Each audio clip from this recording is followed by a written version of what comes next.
My question is divine inspiration, or its close cousin has been called divine intuition. I'm an entrepreneur, or otherwise known as an inventor. I work a lot with technology and entertainment. I like to call myself an inventor as it feels more like a hands-on or old-school title.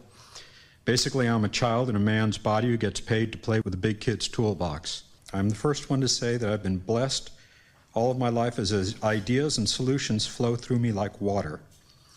On a few occasions, I've taken one of these ideas all the way to market. Most of the fun part of the adventure is solving the issues that arise during the build. Designing a new concept feels like you're giving birth and is truly the most fun of the process. But all things that go up can sometimes go down.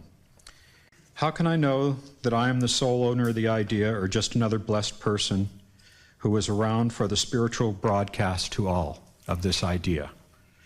I've taught myself to stick with my intuition and allow nothing or nobody to stop the river of answers that are coming to me. But then I should have slowed down and done more research to see if the idea was already out there and in production from another blessed person in the one. Do you know of a store like Costco or someplace where I can find a false divine message filter that I can use? Or maybe I can buy a second divine intuition card that will tell me when to chill out and slow down. Okay. Well, chill out now. Thank you. So, from what I gather is that you are very creative. An enormous amount of creativity flows through, which is wonderful.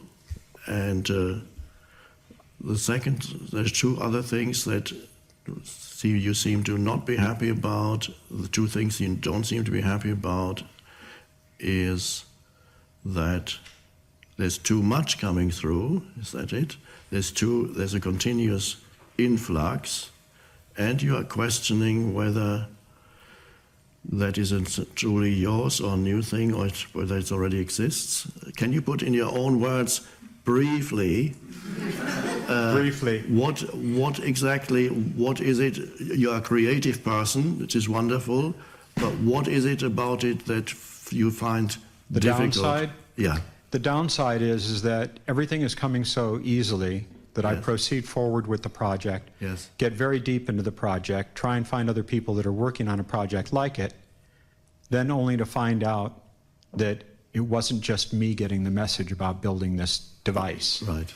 It was other people, and I heard it in the now, as opposed to it just being delivered to me. I was there for sort of a spiritual broadcast where a lot of people heard it, and we're all working on the same thing at the Yes. same time. Yes. Very frustrating. That's often the case because nothing is really yours, nothing that comes. It's something that you, to use a modern expression, not familiar, don't usually use computer terminology, but you download, so to speak, and when one original idea comes, there are many examples for that in this 20th century and 19th century. Very often it comes to several people at the same time. There's only one consciousness. It operates through the humans, through the human form. And so it's never your idea. It would be limiting and give you a wrong perspective on it, and ultimately could even stop the flow if you ever thought that an idea belonged to you. Now, on a practical level, that's fine. You can go to the patent office or whatever that you do. That's fine. But the behind it, the psychological feeling, that's my idea. You took away my idea. Well, perhaps it came to several people at the same time. That's correct. And sometimes it's a race. If you're lucky, you get there first, and the others are just a little bit behind in developing it. And so I don't remember, but if I had a better memory, I could give examples. Perhaps you know them from inventions and so on that were done, and somebody just got in and somebody was just behind. It was a little bit too late. That you just have to accept that is in the nature of the creative manifestation through humans, that especially really new things can very often come through more than one channel, which is a human being. They come through more than one channel. It's something you have to accept, but if you can take practical steps to find out when something comes before you start spending a lot of time on developing it and or getting the finances necessary to develop it, if there's any way you can find out through the interconnectedness that we have through the internet and so on, whether somebody is already approaching the final stage of that particular thing already, in which case it would be pointless for you perhaps to pursue it. What most of us do is hide the fact that we're working on it, so you don't see until it's already too late. You've got everything invested. That's right. So then all you can do is do what you feel wants to be born through you and enjoy the process at all levels, all stages of the process, and then you may find either you come out first or somebody else does, because then something else will come. If several things come and only one out of several comes to fruition through you, that's fine. It's similar to business. Speak occasionally to people who run businesses, and I often have heard that they try new things. It's not perhaps as creative as you, but they try new things, and often they tell me out of 10 things they try, 8 things prove to be failures. Sometimes 9 things prove to be failures. 1 thing works, and that 1 thing makes all the difference for the business. That's right. That's often the case. So you have to accept when it doesn't reach its final stage because somebody else has gone there before you. That's just how it is. Then there's no shortage in you of creative input. It'll come again, and the next time you will be the first. So the main thing is to enjoy the process, not to allow frustration to build up. Do it joyfully, and there may even be room occasionally for 2 people creating 2 things that are very similar but not absolutely identical. Don't know, just throwing this out. So, True. Have fun, to use a somewhat superficial expression, but really means fun to enjoy doing the creative process. There's great intensity there. I know that intensity from the writing process. When I wrote The Power of Now, the first book, occasionally, there was enormous intensity behind the writing process, and I enjoyed it enormously. So there was always this, and then occasionally people ask me, "What do you do?" I said, "I'm writing a book." "Yeah, what about?" It's about living in the present moment. And several times I heard, I wouldn't do that if I were you, because so many people have written about that already. They said, "Haven't you read Ram Dass, Be Here Now?" And that's old. That's good, not fashionable anymore anyway. So, present moment is passé. That's a great story. So if I had listened to them, I would have thought, maybe they're right. There are already so many, and there must be so many other people working on the present moment books. I might as well give up, because I would have to compete with the 50 other present moment books. So I might as well do something else. But fortunately, it was so joyful, the creative process. It wanted and needed to come out. So it wasn't really me saying, "I am going to write this book." The book had to be written, and if it hadn't been me, it would have been a very similar book, would have been somebody else. And if I had not obeyed this impulse to write, then I'm sure I would have fallen ill or died, because it was so strong. I would have closed myself, and the energy would have destroyed me. It's like it gets no outlet. You're not enabling it to manifest through you, and then it goes gone. That's right. So enjoy, and it'll work. Keep planting seeds. Yes. Thank you. Thank you. In some other translations, he says, I want you to have abundant life. Now, abundant does not mean lots of things, because that would mean that shopping malls are the kingdom of heaven.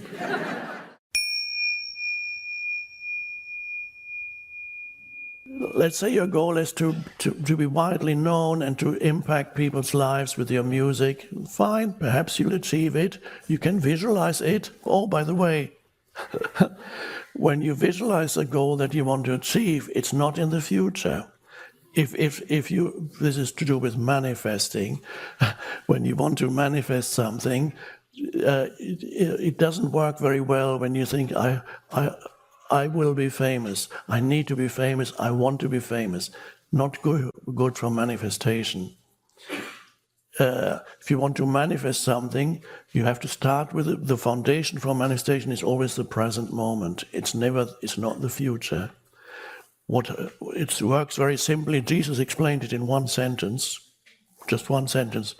Whenever you pray for something, believe that you have received it and it will be given to you. Now, the key is that he did not say believe that you will receive it, because that puts it into the future. He said, when you pray for something, in other words, when you want something, believe that you have received it. Now, what does that mean? You have to feel in this moment the fullness of life that is there when you go deep enough into the being of you.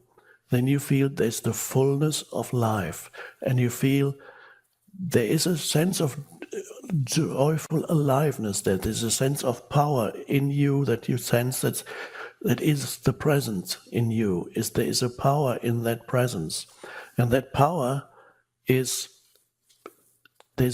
something that you could almost, there's a fullness in it already. You can't really, once you contact, when you're in touch with the presence, everything else that you could achieve in this life, I have this comparison, analogy, or whatever it is, that which you realize within you, the power, is the cream. And everything else that you could achieve in this world is the skimmed milk. So the fullness of life, this is an expression that Jesus used. He said, and these are all put together, he said, I want you to have the fullness of life. In some other translations, he says, I want you to have abundant life. Now, abundant does not mean lots of things, because that would mean that shopping malls are the kingdom of heaven. So, abundant life does not mean abundance as many things. That abundance is the deeper place of a sense of intense aliveness, the fullness of life that you feel within you, that is abundant life. Presence, to feel the life that you are, the consciousness that you are. Out of that everything comes. That's the fullness of life, or abundant life. You feel it in this moment. And then, if you then want to achieve something, you bring a vision, what you want, and to let it merge with that feeling. Let's say you're a great musician who's reaching millions of people, and you see yourself as this great musician reaching millions of people, but not in the future. How does this great musician feel once he has reached, or she has reached, millions of people? This is exactly how it feels. The fullness of life. You feel it right here now. You merge the vision with the feeling of fullness of life, which is presence. And then that's manifestation.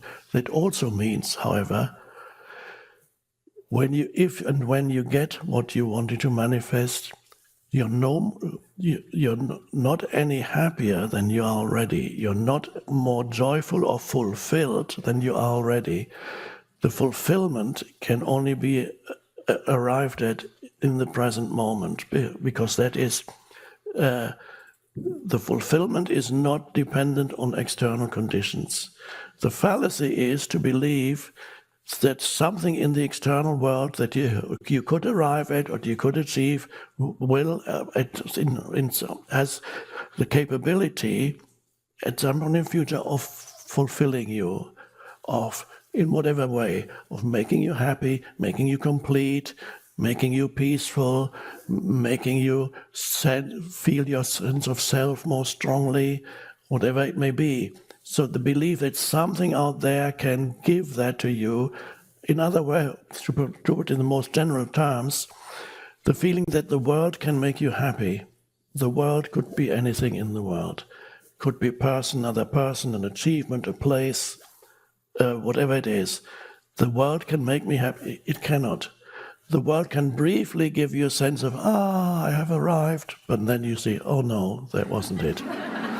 This is the case with relationships, it's the case with anything you achieve, even great worldly success. I've met many worldly successful people who told me they became very miserable soon after their worldly success. So that's not it. So the present moment is the key to all achievement. If you feel the intensity of presence, then everything else is an added onto you. That's all manifestation. Jesus used that expression. Seek only the kingdom of heaven, and all the other things that you think you need will be added onto you. They are additions, but they are no longer the things that totally dominate your consciousness and determine whether you turn out to be a happy or an unhappy person. So the joy is found already. If the thing is added to you, you say, oh, that's great. But it doesn't change how you feel already. So you need to find the place of fulfillment in the present moment first, and then you can manifest. So the foundation for manifestation is becoming intensely present and realizing your essence identity and live from and through your essence identity. Then through the essence identity you can manifest things. But these are not the things that will make you happy. They are icing on the cake. They're not the cake. So whatever you can achieve is the icing on the cake. It's not the cake. The cake is here and now. That's the key. And that also means your inner state is no longer dependent upon external conditions, and is no longer dependent upon whether you achieve so-called worldly success or not, because it's very much secondary. It's nice if you have it. It's not a big deal if you don't. That's so, and you can still be determined and feel very strongly that you have it already. Let's say, okay, I want to live in a great place where there's no longer cold, and let's say it's Hawaii. Okay, I want to move to Hawaii. I'll be happy there. When I move to Hawaii, or maybe it's Bali, when I move to Bali, I'll be happy there because it's paradise. It's wonderful. Okay, I want to move to, then you can manifest. I want to move to, you can even paint Bali on a vision board, Bali, and so I want to move to Bali. But you have to be in Bali in this present moment. How will you feel if you're in Bali? If you can't feel that now, then it's not going to work very well. The tropical island that you think will make you happy, no, you have to experience it as this is the essence of who you are, will make you happy, fulfilled, and joyful. And then if it manifests as a tropical island, that's fine.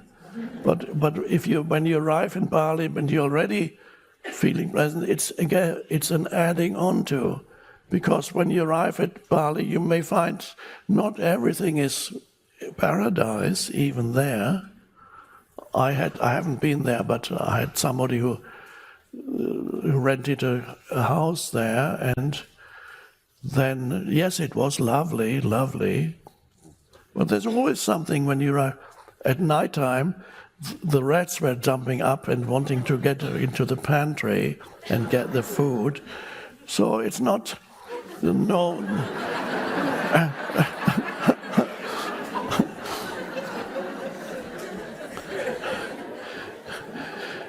If the fulfillment does not come from within, in the now, whatever you achieve will be marred by something. There's always be, yes, it'll be nice, but something will go wrong with it. There's something that seems to spoil your enjoyment of it. There's always something that's in the nature of the external world. Or it doesn't last long enough, and then it's taken away again. Or you get tired of it. Oh, this is so great. Okay, what now? See, it's not great anymore. So the foundation is, ultimately, there are many ways in which we can talk about it, realize your essence identity, and there's no greater fulfillment than to realize the presence that you are, the being that you are, beyond the person, beyond the human, so that and then you become a full human being. The being is the foundation. That's, again, do you remember, you probably knew it already, the story of Mary and Martha I told the other day. It's in the new. Mary represents the being dimension. Martha represents the doing dimension. Mary is deeply immersed in being. Martha is active doing things. Ultimately, they're not meant to be two different people. They need to become one human who does not lose connectedness with being when he or she is engaged in doing. And so any kind of manifestation is also a kind of doing when you want to manifest something. So the wonderful thing is you can't really fail anymore, because failure means you're terribly disappointed because you didn't get to that goal. That's all. Your life has just become, you worked for years and you tried, and then you didn't arrive at your goal, and then you develop the mental concept of, I have failed. And whenever you give too much power to the outside world and to external conditions and to future, you will fail. Many people who are very successful temporarily in this world are also very miserable. So they fail, but they fail within their success. They fail. There are many wealthy, famous people who are miserably unhappy. There are also a few wealthy, famous people who are okay because they have discovered the deeper dimension within themselves. There are a few, but they had to go through unhappiness first and realize that's not it. I'm on the cover of all these magazines, and everybody talks about me, and not me. I'm just giving example. No. There's not enough drama in my life for people to talk much to talk about. So remember, the foundation for manifestation is here and now, and then enjoy the doing. If you're writing a book, some of you may be writing a book or have written books already, or if, let's say you are writing, enjoy the process of writing. And always connect with the stillness within. When the flow is not there, go within, connect with the stillness within. Become present.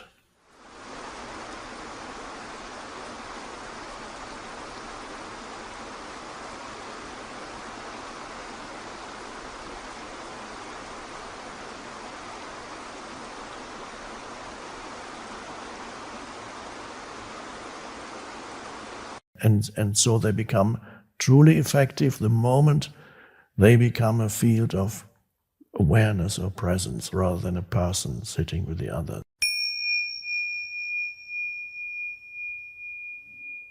in case people don't need, when he says, I have been a frequency holder, some of you may not know what I mentioned it somewhere in a book. A human being have different callings and different destinies in their whatever they do as a person. Frequency holder, I call somebody who is not called upon by a desire or a destiny to do something big, to create a big enterprise, to have a big impact on the world, to set up some big structure, to manifest something big, but somebody who is happy doing small things with great care, love, and most importantly, doing small things in a state of presence. So a frequency holder could be somebody who is mainly does gardening or does a handicraft job and gives it. And this person then embodies the presence in his or her work, and or might come into contact with people in a limited capacity, and whoever this person comes into contact with comes into that field of presence. So this person holds the frequency of presence, and these people are very important too. There are a number of you who perhaps could consider themselves to be frequency holders. Frequency holders have a hard time in this world because our civilization is not geared towards giving them an officially recognized place. In medieval times, Middle Ages, of course, a frequency holder would become a monk or a nun or a hermit, and that was to be, there were millions of them, and so it was a very recognized calling. But nowadays it's not. Many monasteries are closing down. So frequency holders have to kind of carve out a niche for themselves where they can hold the frequency of presence. And a human being who is present affects not only those humans who come into contact with him or her, but a human being who holds that frequency of presence, even if what he or she does is no longer important, the consciousness behind it is what matters, and this human being affects far more people than is obvious on the surface of things, because whatever happens to one affects the totality, because all humans are connected at a deeper level. There is such a thing as a collective human consciousness. Oh yes, what was the question? Oh yes, life. He's becoming now a life coach, which is a step. He can still be a frequency, but it's a little bit of a step beyond being a frequency holder, and is a little anxious and nervous, but at the same time also grateful and joyful. The question often that arises, am I ready for this? Am I ready to help these people who come with problems to me? And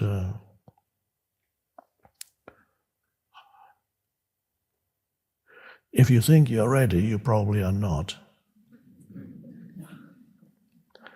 And if you think you're not ready, you may be ready if you know how to step out of the way, out of your own way, become an opening, a pure awareness when you sit with someone. I assume you sit. When you sit with someone, you become you give total attention to that person, you become pure awareness. Now you might have learned certain approaches in your training, becoming a counselor or a life coach. You've probably had training, and there are certain modalities, they vary. There are different modalities of psychotherapy and counseling. So whatever modality you were taught, of course, you will attempt to apply this modality, but if you only have that, you're not going to be very effective. You may have some limited success. And the question, am I ready, if it refers to have I mastered the modality that they taught me, then that's a justifiable question, and you might say, well, I am ready because I know exactly how it works. But the real thing in a situation like that is not the modality that you have learned and you applied, not necessarily saying that you should not use it at all, you can use it, but realizing at the same time what is much more important is what underlies the modality that you use. And this applies even in highly structured and intellectual and mental modalities like psychoanalysis, which is very psychoanalysis. You analyze the part, you take this and this and this and this, and it goes on for years. But even there, it happens that certain psychoanalysts who start off by practicing their modality, and then the years go past, and then gradually, the good ones, gradually, without knowing it, they develop the capacity of just sitting there and giving complete attention to the others. So they gradually step out of being totally identified with the modality, and sometimes they might not even use it anymore. And so they become truly effective the moment they become a field of awareness or presence rather than a person sitting with the other. So that needs to shine through the modality that you use, and you may find that after a while you use relatively little of what you have learned. And you realize that you don't have to do it. If you are fully present, the right words will come up. You will ask questions. Just like Socrates always started with asking questions, not because he already knew the answer. It was a beginning of an attempt, a joint attempt to find the answer through accessing the dimension of presence or awareness. So if you can be there as a pure awareness while you sit with this, some people call it client, some call it patient, some don't call it anything. So you sit and then you listen. And then you ask a question and then you listen. And then it can happen, if it works, that the other person can join you, even without you actually explicitly stating this. There's no need for that. The other person, without knowing it, joins you in the state of presence, and then you share this field of presence while you sit there, and out of that, healings and the answers, if answers are needed, realizations, healings arise out of that. And this is why I said, if you think you're ready, you probably are not, because then you think it's, now I know enough and I can do it. Now that sounds great that you have this self-confidence, but no matter how much you know, this does not make you into a great counselor or therapist. Knowledge alone does not do that. It can be helpful, but the true transformation and the true healing happens through embodying presence. And yes, it can be helpful to know a few approaches. There are certain modalities that actually make presence, or they may not call it that, the main part of the modality. And those are very spiritual approaches to psychotherapy. It's been many years since I read these books, but I believe, for example, the modality created by Carl Rogers is one of them, where the main work with the patient is to give attention and unconditional acceptance. And unconditional means you don't judge, you don't put labels on the person or their condition. Just, it's all based on attention. Now, I have met a few people who have gone through Rogerian, I think it might be called therapy, and some of them said it was very boring because the therapist never really said anything. So that seems to show that even though they can, you can't really teach it as I believe there are some Rogerian therapists who do embody it, and others learn it as you have conditional acceptance. They still are not able to enter the state of presence while they're with someone. And then, of course, they have a modality, you just listen, okay? And you don't judge, okay? Okay, time is over. When is our next session?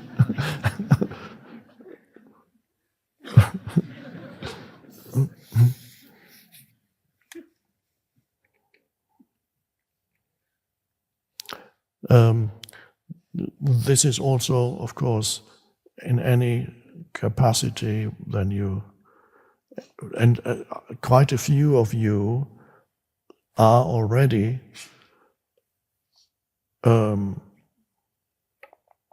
spiritual teachers in your own field, maybe not formally, or in your own field, you're already a spiritual teacher, and many others probably will become spiritual teachers in one form or another.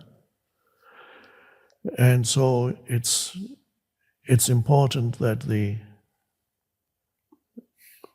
no matter through what kind of form you do your spiritual teaching, whether the entry point is body work, or the entry point is counseling, or something else, or nutritional advice be given even there that can quickly become spiritual teaching.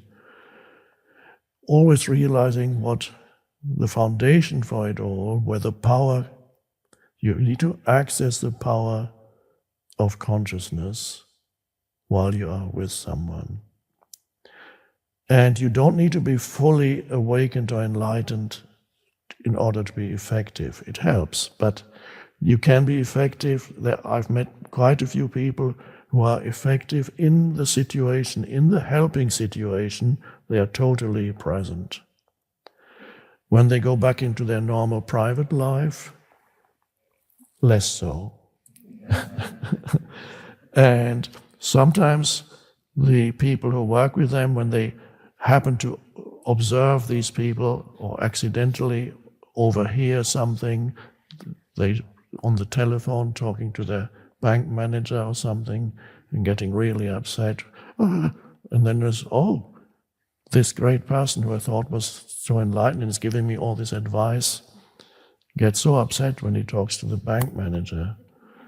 That's only a tiny example. He gets upset in many other situations even more. And yet, in the teaching situation, it can be very effective. So there are people, many who in that area, they can enter presence. And then in their daily life, sometimes they can and sometimes they can't.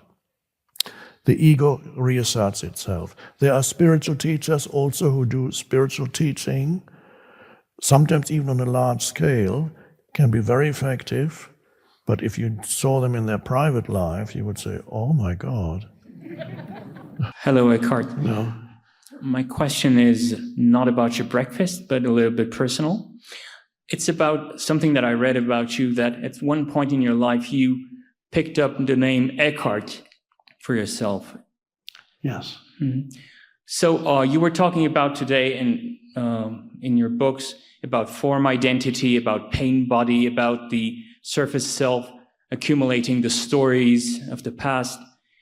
And I just want to know, what was the motivation or the urge behind that choice, right. that urge? Right. And were there any impacts on your well-being afterwards of making that change? Right. Well, one has to come with some kind of arrangement with the world of form, the world of labels, and so on. Sometimes it's convenient when somebody asks you, "What's your name?" Before I answer your question, I'll get there in a minute. Somebody asks you, "What is your name?" And then it is more practical and avoids a lot of complication to say, "My name is so and so." It doesn't mean that you identify with that particular sound, but it works better than to say, I have no name and no form.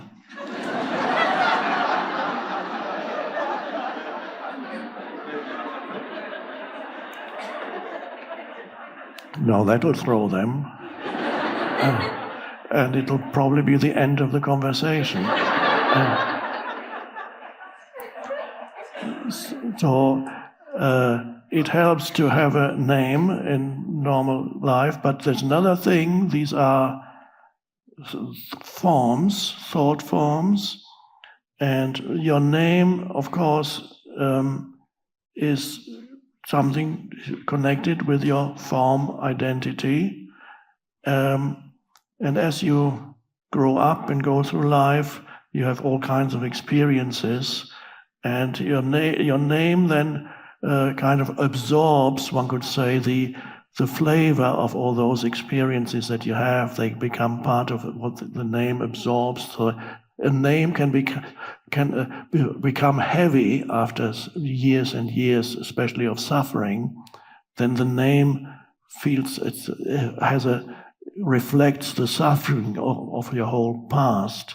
There's a reason why in many or most spiritual traditions, when you enter the formal spiritual path, whether it's in Christianity or in Hinduism, Buddhism, you adopt a different name, and the idea behind it is that you let go of your past completely, because the name kind of symbolizes your entire past, and sometimes even carries an energetic charge to it that comes from the past, all the things that cling to that name.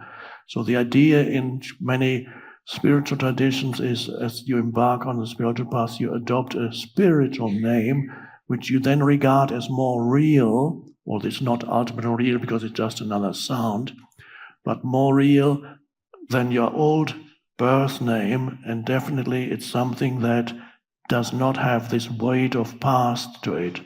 But the danger with that, of course, is the moment you adopt a spiritual name, then everybody will know that it's a spiritual name, and so very quickly there could be an egoic identification with you as having a spiritual name, which immediately makes you superior to all these other people who have not yet chosen the spiritual path and are still using their birth names, all these unawakened people. But I now have a spiritual name because I'm spiritual. And so the ego again always comes in through the back door.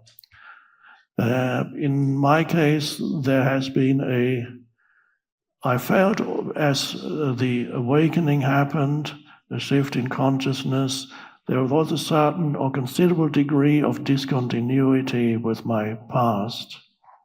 And I felt that my past, my childhood, was predominantly unhappy, with a few happy moments, of course, but predominantly unhappy, caused by parents' unconsciousness. They were not bad parents, they did their best. I never experienced any kind of physical punishment, and yet there was continuous drama in my parents' home. I was the only child, and my pain body grew through that. It was nightmare living there, and I sometimes felt, how did I get here? This is so crazy. So there was a lot of suffering, a lot of ideas of suicide. My first idea of suicide came at the age of about 8. And I was very happy when scaffolding they built with the house where we lived. They painted the exterior of the house, and they were scaffolding up to the 3rd or 4th floor, and a ladder going up. And I said, "Oh, as long as it's there, I can always climb up and jump down. Oh, that's great." So I'm lucky that scaffolding is there. I can always end it. I'm laughing now because it's gone. It's kind of dissolved completely. I wasn't laughing then.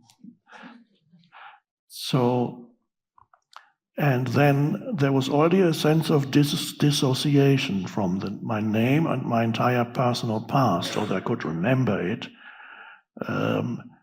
And then the two events that led to it were two synchronistic events. One is a dream I had in which I walked up the stairs into some circular tower, and in that circular tower there was a table, and on the table there were some books. They had the name Eckhart on them, and I can't remember what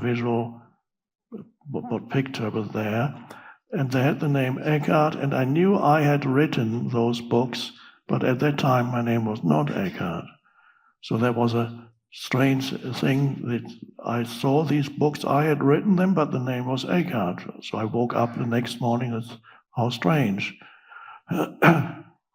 And a few days later I was walking down the high street. The town I was living in, I mentioned it yesterday, was a town that attracts all kinds of spiritual as well as weird people, so I felt quite at home there.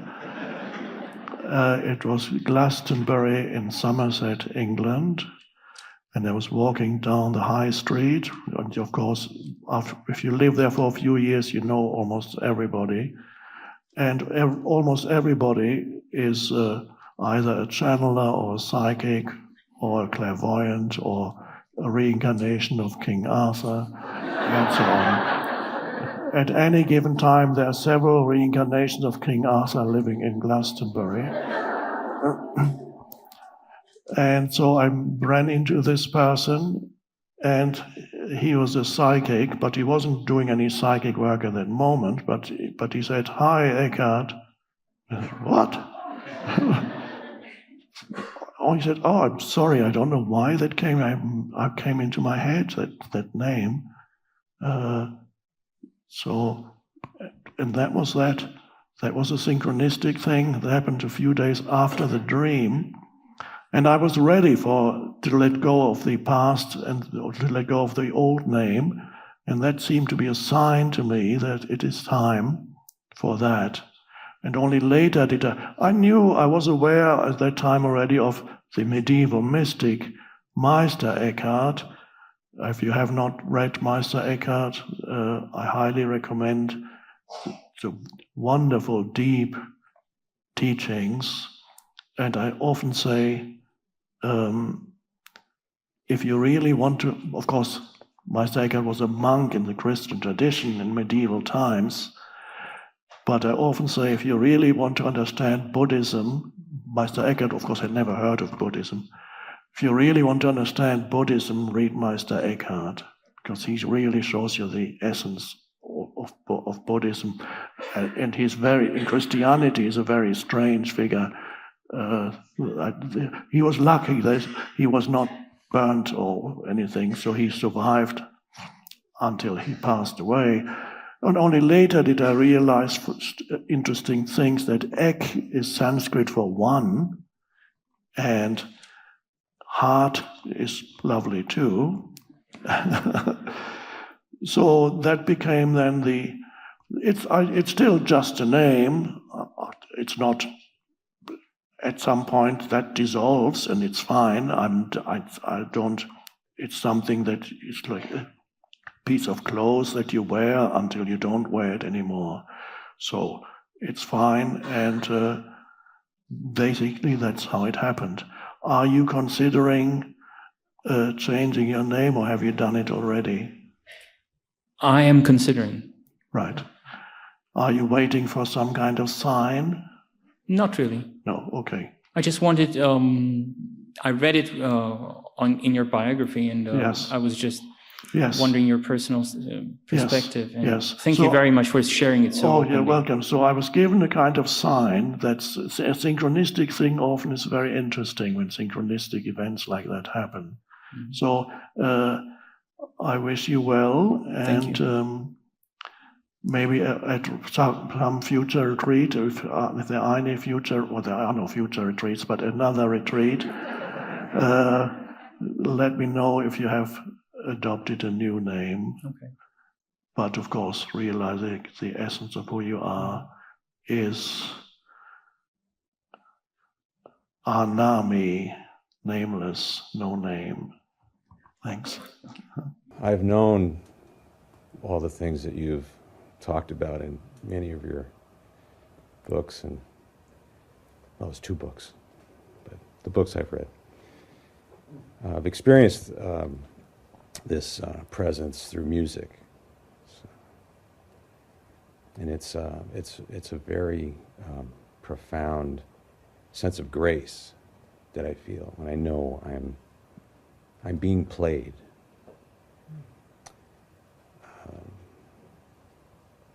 In a sense, I'm an instrument. And in a way, what we call instruments are voices.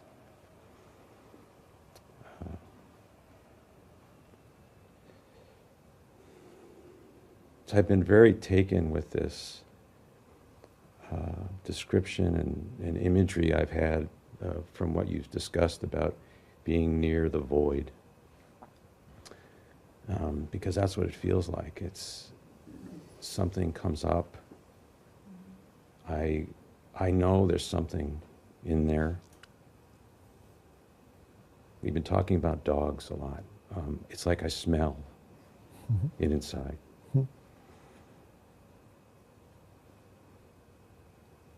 And it can become obsessive because it's such a beautiful presence. But I mean, I think of Stravinsky. He said, "The Rite of Spring." He said, "I did not write The Rite of Spring. I transcribed it." Some artists get these things, and the clarity is there. What I experience is mostly an inference or something that needs to be embodied and brought forth. And that which my experience is more of knowing what it isn't. I just play it. As it moves through me, I can sense that grace, especially when I don't feel my hands. I don't feel anything. I just feel this presence, that's music that's just as surprising to me as anyone else. Mm-hmm. And I'm really fortunate because I never took lessons and never got trained or anything, so my mind doesn't really get that involved. Don't ask me to play Happy Birthday, though. I don't know how to do that. Mm-hmm. So I guess my question was about this connection to the creative and, in a sense, the artifacts that come. I use the word inform, and when I was thinking of, does art and music inform the ego of presence? That was really what was. Okay. And so how does one be part of that manifestation but not get too involved, to keep the distance so one doesn't become too obsessed with that process? So the balance of the two, that's what I'm looking for. Thank you.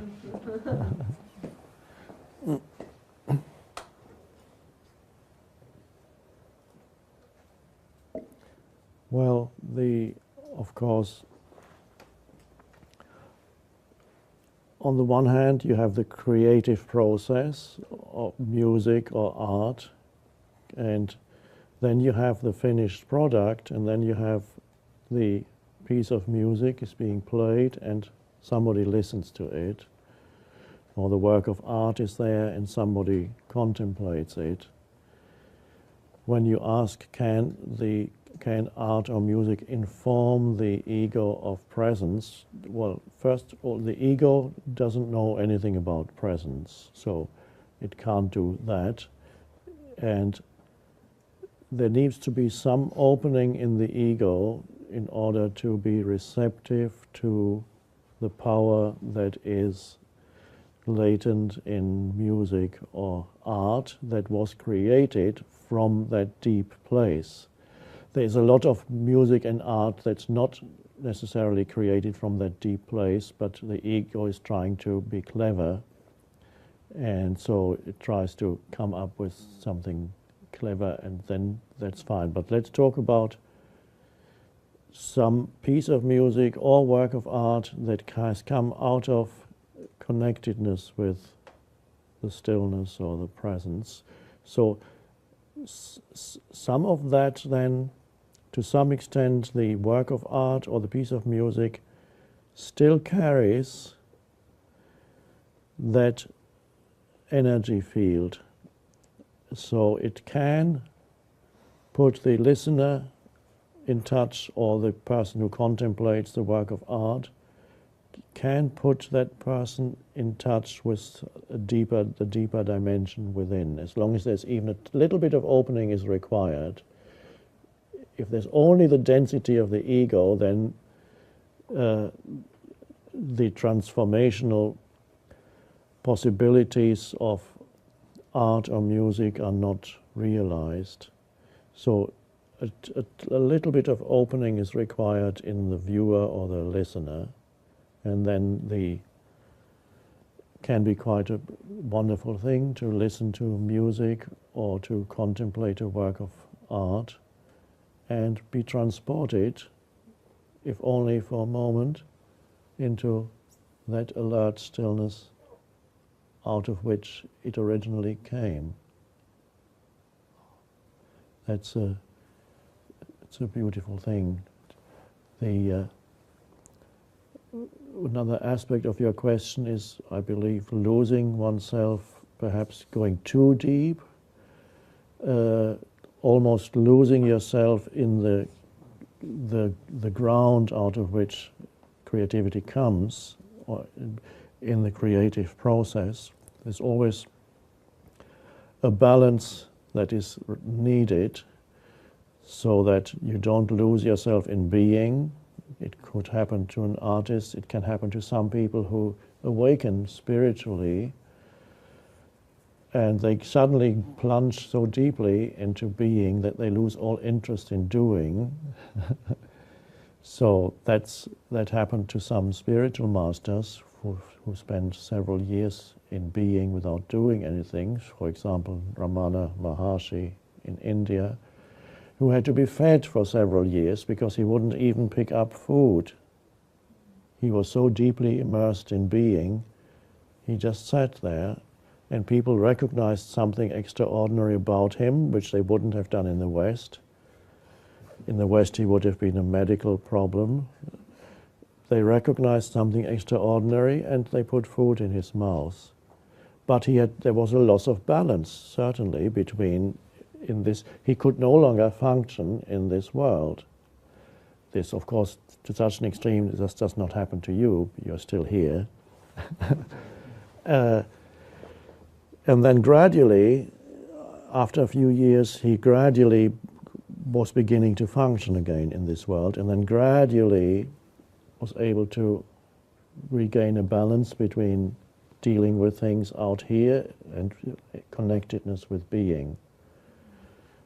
In a slightly minor way, it happened to me when I lost interest completely in doing and drifted around for 2 years. It wasn't a problem to me. It was only a problem to people who were watching me or who knew me. So there was a loss of balance for a while, but then gradually the balance reestablished itself. I didn't have a teacher as such, so it had to be a natural process. So not to go so deep that as long as you go within and then take give form to that which was resting in the formless, be used by it, so that through you it can come into this world of form. Don't stay down there and lose yourself in it, not necessary. So, what do you compose music? Yes. Well, that's a wonderful way of getting in touch with the stillness within. Any creative process, anybody who is, I don't, unfortunately, the world has not given me that gift of being able to either play music or have some kind of art to bring into this world for a reason, because the world also needs direct spiritual teaching. And so I love listening to certain kinds of music. For the viewer, it's important not to become dependent, however, on anything external to enter the state of presence. So whereas music can be a help, and there too needs to be a balance. If the only place you can become still is when you listen to certain kinds of music, then that's not quite it, because you're becoming dependent on something external to get in touch with that. So use it as a help, and this is the same as a spiritual teacher or spiritual teaching. It can be a great help to listen to a tape or to see a video or whatever, great help. But if you become totally dependent on that or on a group, also a group can be a great help to sit with a group of people in an energy field of presence can be a great help, but not becoming dependent on the group either, not becoming dependent on one teacher, any external teacher. And every good teacher will tell you, when the time comes, enough is enough. The true teacher is within you. And what you see in me, that which you find so precious in me, must be in you, otherwise you wouldn't see it. So the good teacher will always direct you back into yourself, will not foster any kind of dependency. So knowing what is a help, using it, any of the things that can be helpful, but not becoming dependent. Eventually it is necessary for you to go there without any help, still being able to appreciate even teachers and teachings. I love listening to other spiritual teachers. If they come from a deep place, I have great joy when I listen. Wow, this is so wonderful. or reading a spiritual book that comes from the deepest place. There's still great joy in that. It's nothing to do with needing. It's enjoying a slightly different expression of the same deep truth. Just wonderful. And then also you can see it wherever it is, no matter in what form it's hiding. You can see the truth shining through wherever it is hiding. It might be hiding in some ancient religion, hiding very deeply. And there you see it shining through there may be a lot of mythology around it, there may be a lot of cultural beliefs around it, and yet deep down there you can still see, this is the truth, shining through all the mythology around it and so on. So once it's in there, you see it everywhere, but primarily it is who you are. So I wish you well, and be thankful that you have this wonderful gift. Thank you.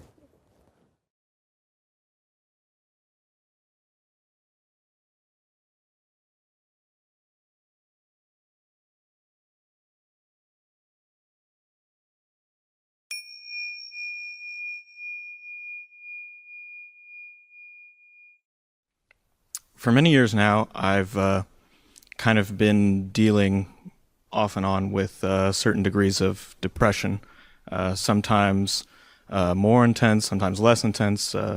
Actually, lately, a lot less intense in large part due to discovering you and kind of reading your works and stuff, which has been super helpful. So thanks for that. But one aspect of this is that my ability to feel things has I feel greatly kind of diminished over time. Things that I used to be excited about don't excite me anymore. I don't look forward to things when I kind of hang out with my friends and things like that, which is stuff that I enjoy. The joy kind of goes away very quickly, but what doesn't go away and what I can feel is the kind of negatives in my life, the sadness and the suffering and stuff. And it got to a point where I started to crave it in a certain degree, because feeling those type of emotions almost kind of reminded me of my ability to feel at all and sort of reminded me of my humanness. So I guess my question is, how do you eliminate suffering when suffering in a certain way is all that you have left? Right.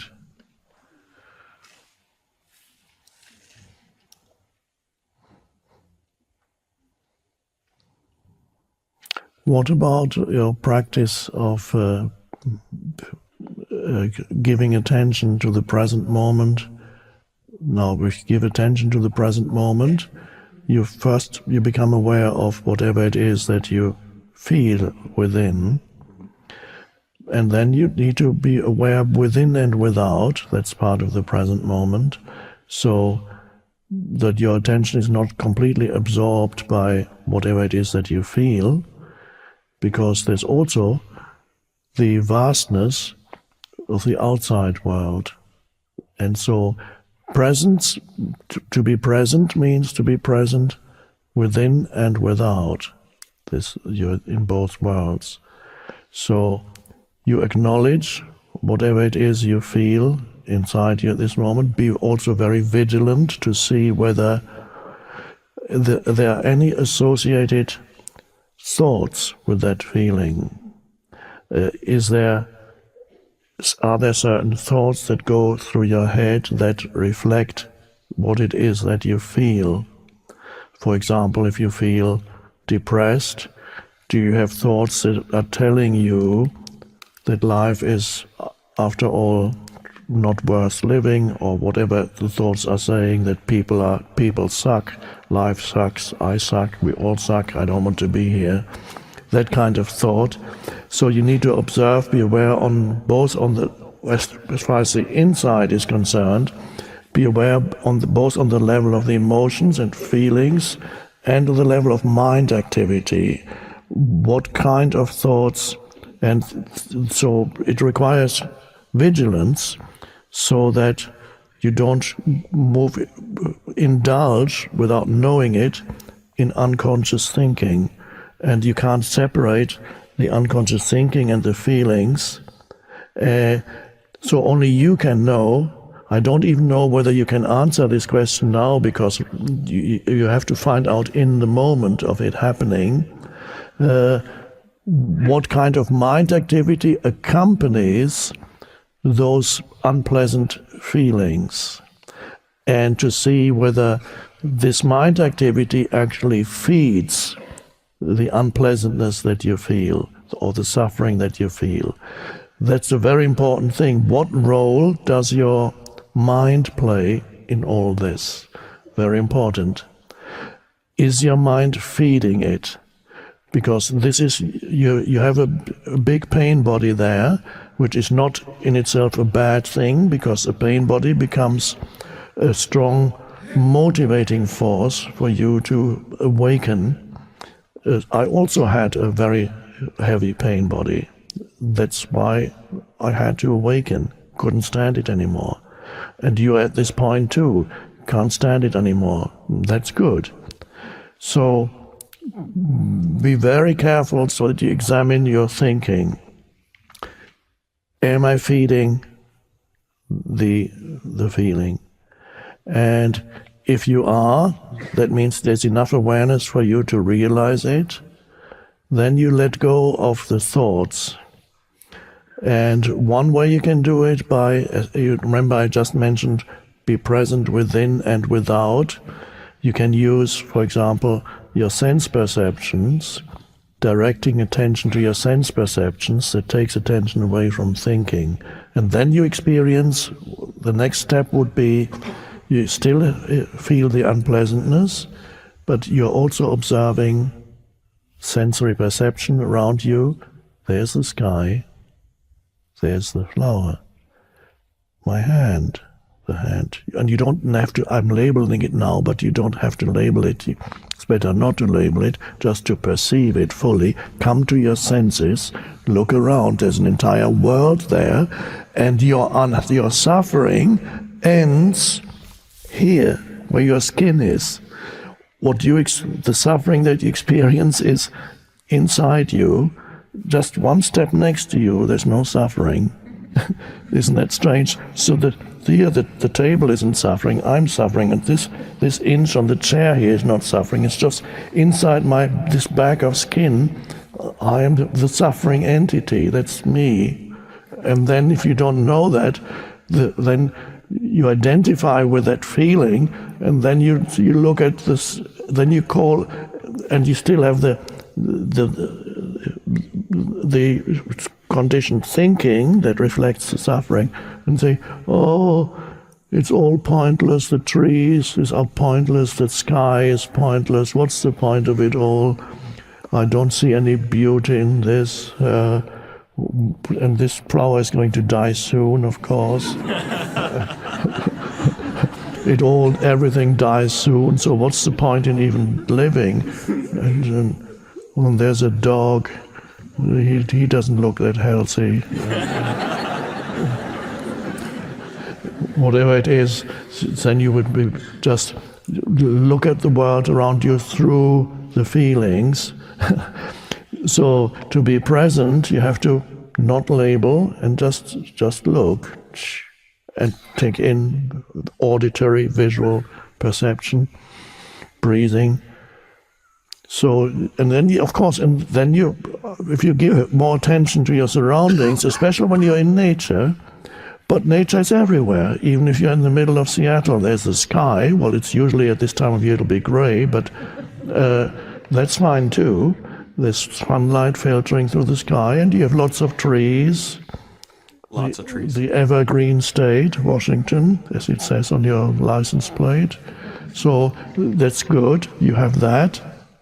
And that takes your attention away from, you're not denying what you feel, but you're adding a dimension to it, the external dimension. And then nature has a very healing effect if you truly give attention to nature, and you're no longer fueling the suffering that you feel inside you. Of course, it doesn't go away immediately, or a miracle could happen, and it does, but usually not. It's just the beginning of it gradually dissolving or becoming transmuted. Now, looking back retrospectively, if you even know the answer to this, what kind of mind activity accompanies the suffering that you feel in your body? What are the typical thoughts that go with that? I guess it kind of depends on the situation. Obviously, it comes in kind of phases, but a lot of it is just kind of generalized self-loathing, I guess. I don't know if that's the right term, but watch out for what kind of thoughts. It might even be helpful to write them down if they're repetitive thoughts. See what kind of repetitive thoughts you can catch, because they can obscure your awareness so quickly, right? Especially old thoughts that come again and again and again. They become part of your fictitious identity of the self, the egoic self. So you carry with you then the burden of an unhappy self. I remember that. I had that too. Carrying the burden of an unhappy self. That is... and that is what motivates you to awaken. But there's already been a diminishment of your depression. Absolutely, yeah. So that's a good sign. That means presence is arising and it is gradually dissolving this pain body in you. But your work is not to renew the pain body through unconscious thinking. So you need to be really alert and watch your mind so that you don't create more suffering by unconscious mind activity. And if you no longer feed the pain body, because that's now the pain body, of course, also feeds through drama in relationships. It has the two ways of feeding. In your case, perhaps more through your mind, but I don't know, could be also enacting and reenacting drama, emotional drama in relationships with your partner, family members, or whoever it may be, usually people you're close to or work with, but the closer the better. The intimate partners are the best ways for the pain body to renew itself through. So don't add to the pain body. It wants to feed, it wants your unconsciousness, but don't give it to the pain body. You're not feeding it with your mind anymore, and you're not feeding it by being drawn into insane drama in relationships. So you're watching it. There it is. It may not be pleasant, but it's not that bad. Your presence is infinitely more powerful, and it doesn't even fight the pain body. It just, by shining the light of awareness on it, it gradually dissipates. Or a better way of putting it, it gets transmuted, because the energy is not lost. There is enormous life energy in it, but it's trapped. It's trapped energy, so it's felt as negative. When that's freed, it becomes part of presence. It is fuel for presence. The pain body is fuel for presence. That's amazing. So you have plenty of fuel for presence. That's the good news.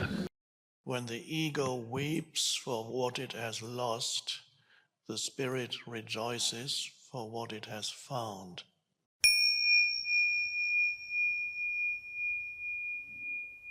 So there's no need to demand that external conditions should be perfect so that you can become still.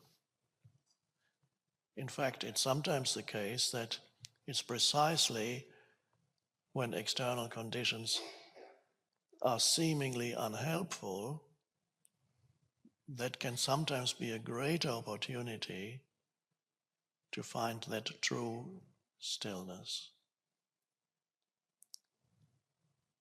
And especially that is the case when external circumstances have the appearance of actually being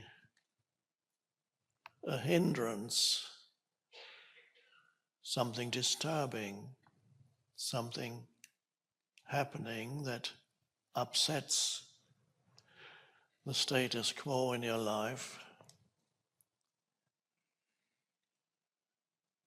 And those are great opportunities, because then your motivation for going deeper as you suffer when things happen in your external life that, quote unquote, should not be happening, then you begin to suffer. And as you suffer, the motivation eventually arises of going deeper, of finding the place where there is no suffering. And you could still suffer a little bit on the external level of your life. So sooner or later we find in our life that life does things to us, seemingly putting obstacles in our path, seemingly having bad intentions towards us. We experience diminishment in some form. Of course, the ego says, or the egoic self says, that's terrible. I don't want any diminishment. Diminishment meaning loss of something that had become part of your sense of self.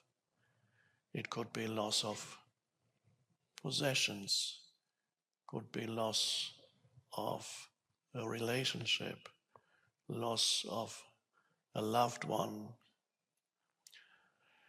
loss of a healthy body, diminishment of physical health, loss of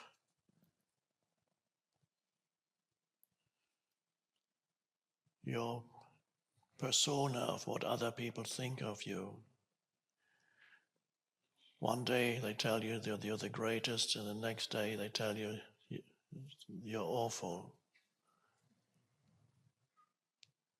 Diminishment of whatever kind is abhorrent to the egoic self.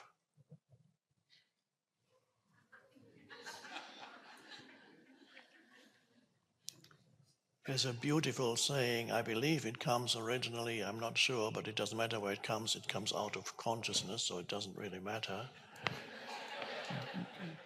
But I believe it comes originally out of Sufism, and that is,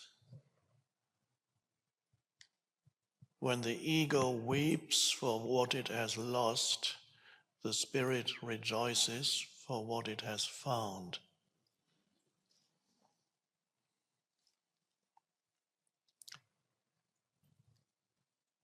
And those people who, and there's no human, by the way, who does not experience this in life several times. Sooner or later, the next one comes. Some people experience it even very early in life. Some children have experienced loss of a parent, of both parents. So diminishment comes sooner or later.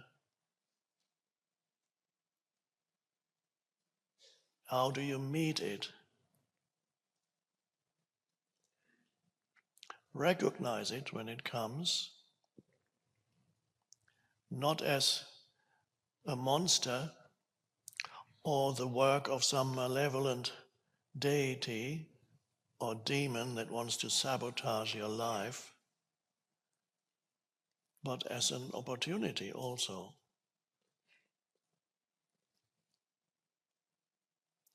Now, you may not be able to be grateful for it in the moment of it happening. That would be perhaps too much to ask.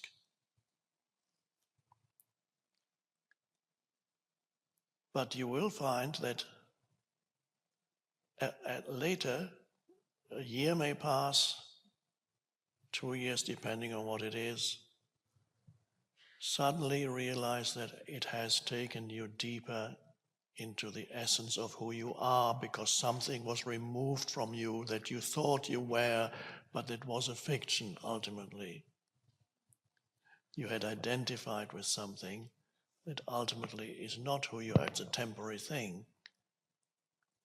Possessions, not status, great physically strong body, good looks.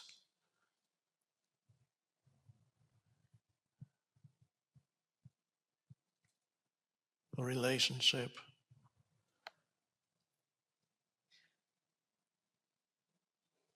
And then retrospectively, very often you are able to be grateful for the loss, for the diminishment, because it drove you deeper. It brought out the essence of who you are beyond any form. Now, it does not do that to all humans. It's for everybody. Diminishment is only a potential deepening. The possibility is there. Many, many humans are not able to use it because nobody has told them. The knowledge, this kind of spiritual knowledge, is still very limited. It is not part of mainstream culture. People are dying every day without having any true assistance. People who are approaching death, who are getting old, our mainstream culture still knows nothing. It's just, let's prolong life for as long as possible, even if it's totally pointless and it creates a lot of suffering. Let's just, because we don't know what to do with death. That's one of the reasons why the foundation will hopefully be able to reach people to use the opportunity of this greatest diminishment, which is death, the greatest, when as you approach death, an enormous opportunity for spiritual awakening and realization. But many humans, of course, miss the opportunity of that diminishment, and with the result that the ego becomes even more hardened through it, or in the words of Brother David, shriveled up to an even harder, lifeless thing. Then either you carry continuous anger or resentment or despondency for years, which becomes part of your egoic identity. And the ego loves any kind of identity. If it's a miserable one, doesn't matter, I'll have it. Just give me a strong identity. I take miserable any time over being nobody.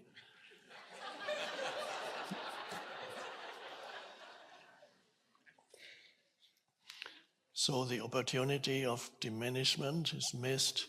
Often you see when they're wealthy people, and suddenly something happens, they lose their money, and then they jump out of the window because their entire sense of self was associated with their possessions. There are people who lose their reputation. Or you remember, of course, the case of Mr. Madoff a few years ago, who had this fraudulent schemes, and people lost millions or billions of people who were investing with him on Wall Street. They lost, it was a pyramid, it was a Ponzi scheme, I think is the word. So he was deceiving all these people, and they lost all their money, and he had accumulated billions, and then finally it all collapsed. Now he's in prison, and his sons couldn't take it. One of his sons, apparently the sons didn't know what was going on. I don't know if that's true, but they were also working in his firm, in his company. I believe one died of cancer soon after, and the other committed suicide. Would have been a great opportunity if only somebody had told them, you've lost your money, you've lost your reputation. This is a great opportunity.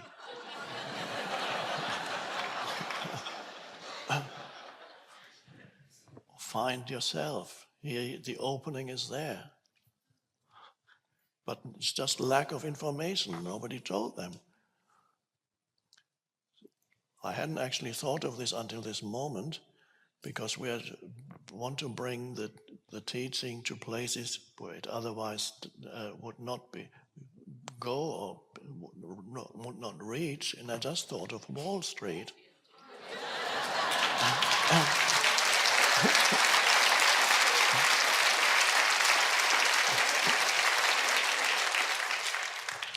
We will donate books and CDs to Wall Street. So we'll have to call Goldman Sachs tomorrow, see if they agree.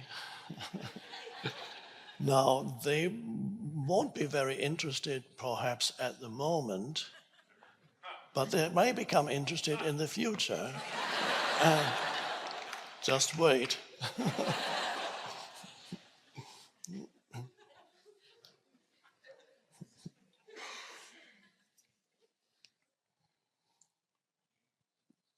So you have already, I believe, everybody here has already experienced some forms of diminishment, to use that word, through the physical form, the psychological me entity. And for many, the reason why you're here is because you've gone through that, and it has deepened you. Even the collapse of a relationship. You don't have to be married, but you have a relationship, doesn't go well, it ends. It's a little death, it can be painful. It leaves a little hole in you. It seemingly rips something out of you, and for quite a while you feel it. It's not pleasant. But there too is an opportunity.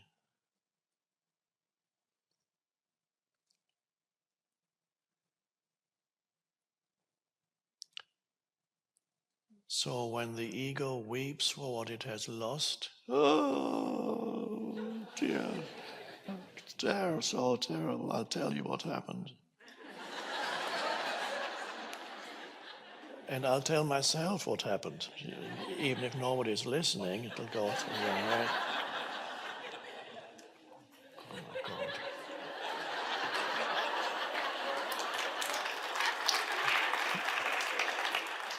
I can't take any more of this. I just can't take it. It's just too much. What's the point of it all? Just completely false.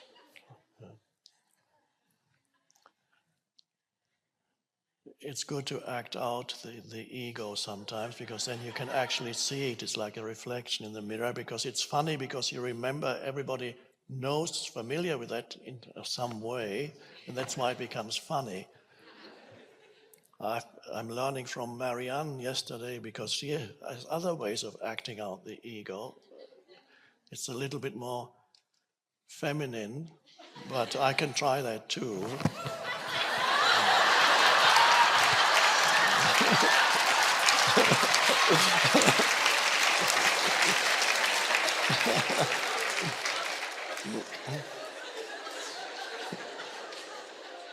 It may look a little weird when I do it, though.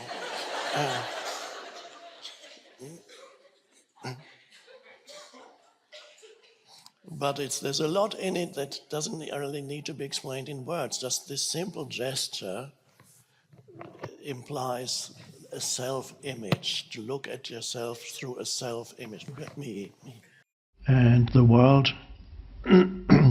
will do all it can to challenge you, to pull you out of that rootedness, and it will tell you, not in so many words, but it will, in the form of events and people and happenings and things not working, and so will tell you,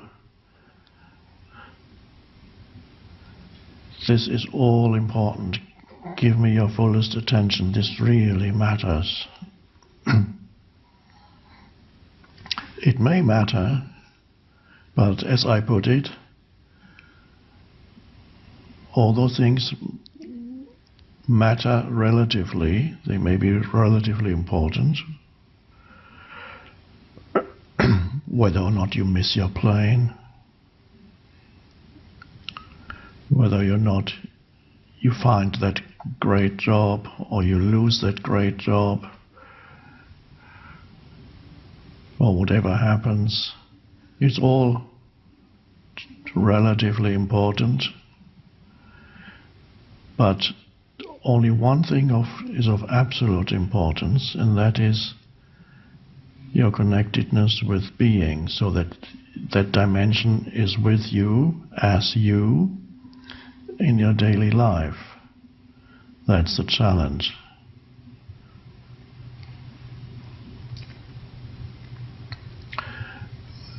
A few things will be helpful in this. One is letting go of the unconscious assumption that there should be no problems and difficulties, and if they are, that they are undesirable obstacles that really shouldn't be there in the form of events or people or or situations. But if you look back on your life, and I look back on my life, it's always been challenging. There are brief moments when it's not challenging, and that's great. But you know very well that life won't leave you alone. It'll challenge you one way or another. If you look at the world situation, it's the same. There's all kinds of challenges in the news. First there were the communists, there was a Cold War, and then there are suddenly other huge challenges arising, and it goes on and on. So, in the words of the first sentence in a book called The Road Less Traveled, which I never read because the first few sentences were so good I didn't need to read the rest of it. And the first sentence is, now this might go against certain New Age beliefs, and it might at first sound negative, because the first sentence is, life is difficult. That doesn't sound very inspiring. And then the next sentence, although I don't remember it literally, says, and if you know that, you're completely okay with the fact that life is difficult, then it's no longer difficult. So that's all I read. Because that says it all already. How does that work? How is life, when you know that life is difficult, it's no longer difficult? You try to work that out. Well, here's the explanation. It's really only difficult if you think that it shouldn't be difficult.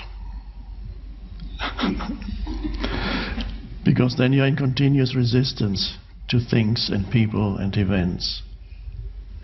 But once you accept it's an essential part of life, of being difficult, then whenever the next difficulty arises, you say, oh, there's life again, being difficult. In other words, what does that do? It creates an acceptance of what is. If you carry around the assumption in your head, it shouldn't be difficult, there should be no difficult people and obstacles and problems, and things should not get cancelled, and plans should not be interrupted, and nobody should fall ill, and then people shouldn't die, certainly. That's a travesty. These things should not, they're all dreadful. There's an underlying assumption things should go smoothly. And so, of course, sometimes they do go smoothly.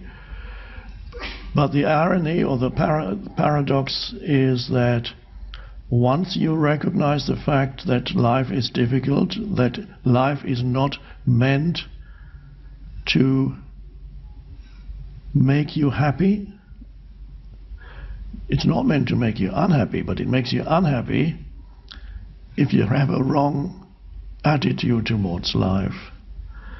Happiness comes with accepting the fact that challenges are an essential part of the evolutionary process for all life forms. So, challenges for you, even if you don't call them challenges, challenge is a nice term, because already something positive is already implied within it. If you call it problems or bad stuff happening, then it doesn't sound so good. Challenges are here to awaken you, and even if you're awakening, life continues to give you challenges, and then the awakening accelerates and deepens. And at whatever stage you're at, you won't be free as long as you're here of challenges. So if you recognize that, you no longer need to be in a hostile, confrontational relationship with life,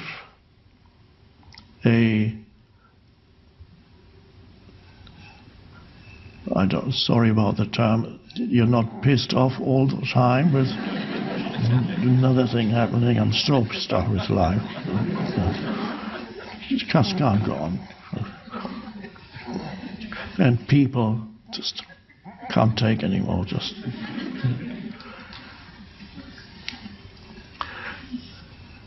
Then there's a kind of accepting, not necessarily welcoming, but sometimes welcoming every situation that arises. That is, so if you welcome it, there's a book by Byron Katie called Loving What Is. That means you are in an accepting relationship with whatever arises. Of course, it all arises in the present moment. Anything else that arises is in your mind. So you need to differentiate between challenges, problems, difficulties that are actual in the form of people, events, or situations, and challenges, problems, and difficulties that are fictitious, that are purely created by your mind, creating pseudo problems. For example, when you worry in the middle of the night, huge problems. Are those the real challenges of life? No, these are fictitious problems created in your mind, dwelling on things that happened but should not have happened. Those are not the real challenges of life. Those are the challenges of your mind, the mind-created problems. So you need to very clearly differentiate in your life between actual difficulties, challenges, or problems. There is a person who is shouting at you, that's an actual. Or there is the thing, you just missed your flight and you can't get on the next one or the next one. Or financial challenges, relationship challenges, family situations, work situations, actual things that happen that need to deal with. But then there's a huge amount of suffering that is generated not by the actual challenges of life, but by the fictitious problems that the mind creates, sometimes around the actual challenges of life, and sometimes out of thin air, things that could go wrong. So, on the one hand, you have your mind creating a lot of useless suffering through unconscious thinking, and then you have the actual situations in your life. So you don't have to endure your mind. When it says life is difficult, that shouldn't really include your mind, because that's something you can do something about immediately. You don't have to live with a dysfunctional mind.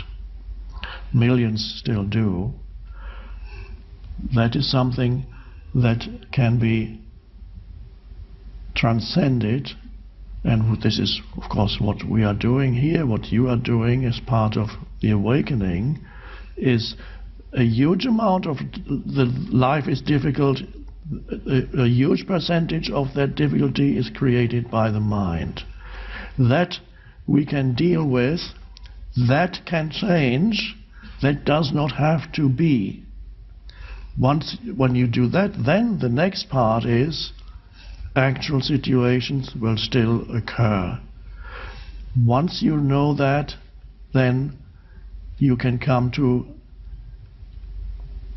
a more surrendered approach to life and actually almost or actually welcome the difficult people in your life, the difficult situations in your life, loss, and so on, without demanding unconsciously, not in so many words perhaps, that demanding this should not be happening and there's something dreadfully wrong when things go wrong in your life.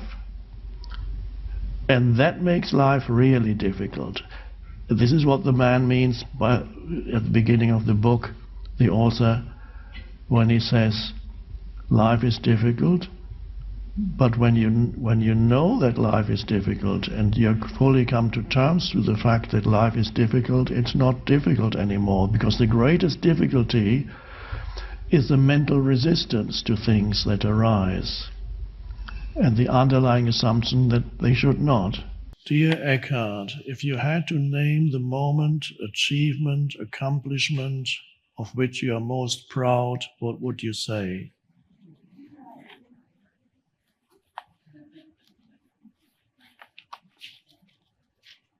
Well, some of you know it already because I have spoken about it once or twice.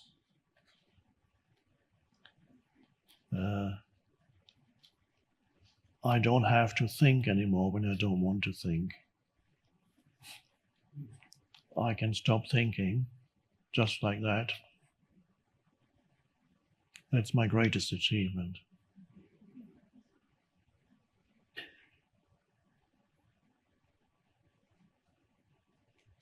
It's a good thing I'm not in a position anymore where I have to fill in and submit a resume.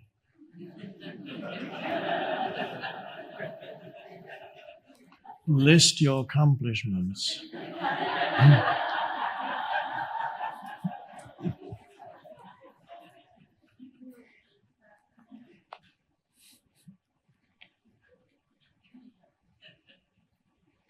I might get a job at an enlightened company. I don't know if they exist.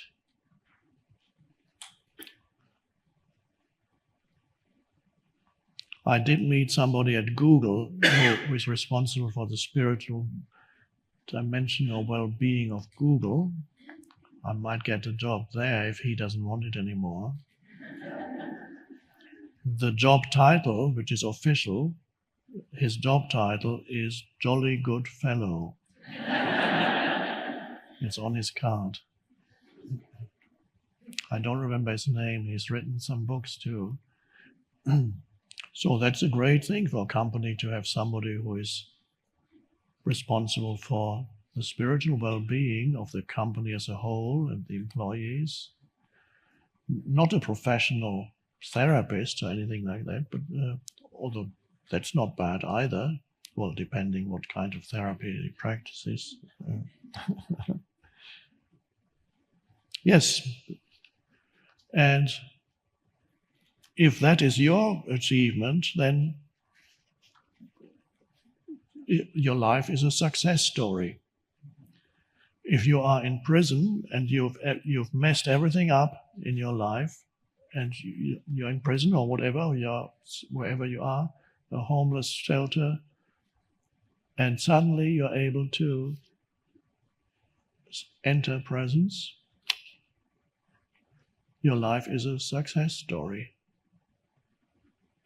Well, it's not even a story, it's just a success. It's a success because there's no story anymore. Because why is it a success? Because the shift in consciousness has happened into awakening, which is the very purpose of human existence here. I want, as mentioned yesterday, and it's also the question here, I want to know the mind of God, the rest is details, said Einstein. Well, that's basically what it is. The mind of God is in you. The mind of God is, your consciousness is the emanation of the mind of God. As I said, in the same way as the sunlight is an emanation of the sun. So if you know your consciousness, you know the mind of God. And you realize you are an aspect of the mind of God. And then knowing that is the fulfillment of human existence. The universe suddenly knows itself. And the rest is details. What happens then in your life doesn't matter that much, but the likelihood is that there will be a great improvement, because when you live in that connectedness, that even affects the externals of your life. It affects the way in which you relate to people, the energy that you emanate on a daily basis. And the energy that you emanate on a daily basis is reflected back to you as certain events and people you meet, and how people relate to you, how people like you or dislike you. That is the energy you emanate, comes back. And so if you live in that presence, if you're able to access the awareness dimension, then it changes very much how you relate to things, situations, and people. And that in turn determines how things, situations, people relate to you. So the tendency is for the universe to be experienced as more helpful rather than antagonistic. Not meaning, though, that it will be free of challenges. It will continue to challenge you one way or another also. So challenges come in, mixed in with many helpful things, and suddenly, there you have another challenge. And the challenge will just take you deeper again. Or it'll pull you out of presence, and then you'll notice it, and then it'll take you deeper.